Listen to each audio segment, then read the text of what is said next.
Itu ketika pertama kali kita menerima Yesus, kita diselamatkan. Itu bukan hasil usaha kita karena kasih karunia.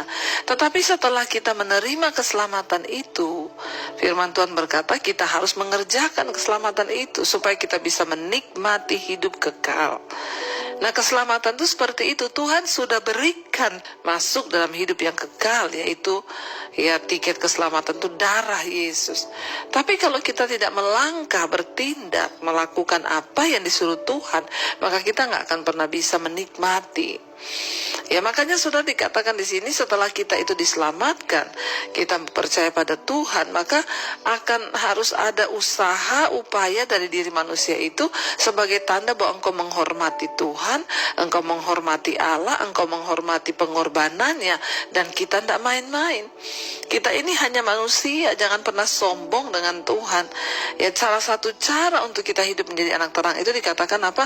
Tetapi percabulan dan rupa-rupa kecemaran atau keserakahan disebut saja pun jangan di antara kamu sebagaimana sepatutnya bagi orang-orang kudus. Menyebut saja pun percabulan, kecemaran, hal-hal yang tidak senonoh atau keserakahan itu tidak boleh, saudara. Sebagaimana sepatutnya bagi orang-orang kudus. Nah, saya tuh heran ada begitu banyak orang Kristen yang menggampangkan kekristenan sehingga hidupnya semrawut, hidupnya seenaknya sendiri.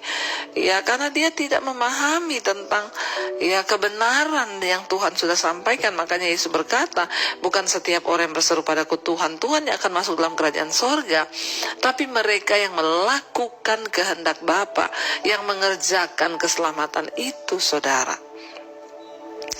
Ya, bagaimana kita bisa menjadi anak terang?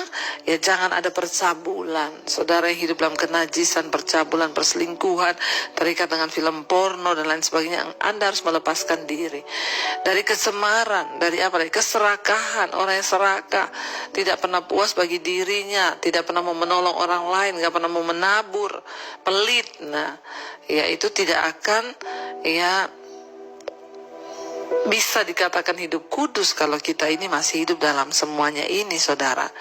Demikian dikatakan di sana, demikian juga perkataan yang kotor, yang kosong atau yang sembrono, karena hal-hal ini tidak pantas, tetapi sebaliknya ucapan syukur.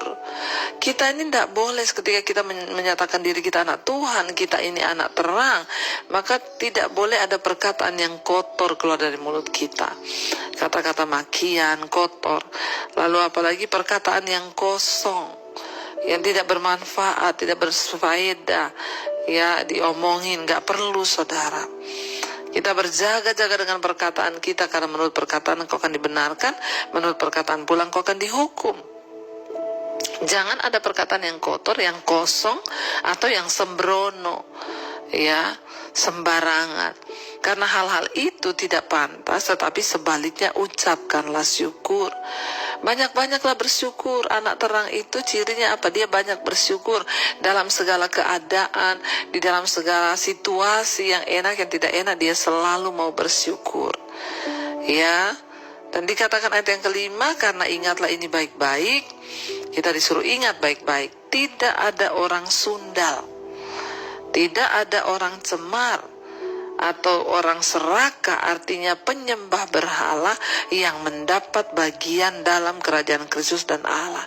Artinya sekalipun kita ini sudah Kristen, kalau kita itu hidup ya cemar, ada orang sundal, ya orang serakah, artinya penyembah berhala, dia tidak mendapat bagian dalam kerajaan Kristus dan Allah. Hati-hati, firman ini mengingatkan, sebab karena itu ingatlah ini baik-baik. Kalau disuruh ingat baik-baik, berarti ini pesan yang harus digaris bawahi, garis merah, di stabilo. Ya, karena itu ingatlah ini baik-baik, tidak ada orang sundal. Ya, siapa orang sundal itu? Orang yang suka terus hidup dalam kecemaran, kenajisan. Ya, sundal, punya roh sundal. Ya, yang perempuan gak bisa lihat laki-laki, jatuh cinta, laki-laki gak bisa lihat perempuan, walaupun sudah menikah, udah punya istri, suami orang, istri orang diambil. Lah, ini namanya sundal. Ya, tidak mendapat bagian dalam kerajaan Allah. Orang cemar sama. Ya, orang-orang yang hidup dalam kecemaran, membawa dirinya dalam kecemaran. Ya, atau orang serakah. Tidak pernah cukup bagi dirinya, terus saja saudara, sehingga nggak pernah menabur, nggak pernah ingat orang lain, nggak pernah ingat memberkati, menopang pelayan Tuhan. Ya, tidak pernah. Karena apa? Serakah. Ya, serakah dengan keserakahan terus dan terus. Tidak mendapat bagian dalam kerajaan Allah. Lalu penyembah berhala. Ya, mereka itu tidak mungkin mendapat bagian dalam kerajaan Allah, dalam kerajaan Kristus dan Allah.